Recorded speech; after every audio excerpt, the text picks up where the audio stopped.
Yo, what's up guys? Welcome back to my channel Nose Media TV. Can I first time you pano please subscribe, comment, share, like.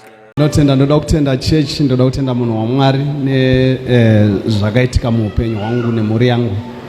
Tiri based ku South Africa but takauya last week iyoyi. Ndakatanga kuziva munhu waMwari pa Facebook. Gore rapfuura iro riri. Vai preacher nenyaya kuti kana uri munhu wemurume usina motokari, muri family muchinetsekana nechekufamba, murume ipa mudzimai mari, chengetesa mudzimai mari, ndo yakanga iri message musi iyoyo. Paya ndakati regedza ndimbotesta ndimboona kuti zvinoshanda here zvepa Facebook izvi.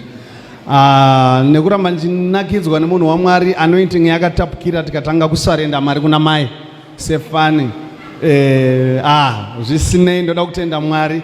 Idzi key idzi ndedze motikari ine GPS iri panze apa ku South Africa. Takaitenga yakatokrosa borders kutara kwatiri kutoita kuno iri panze. Ngatiti makorokoto kuna yeuta wandinawo pano.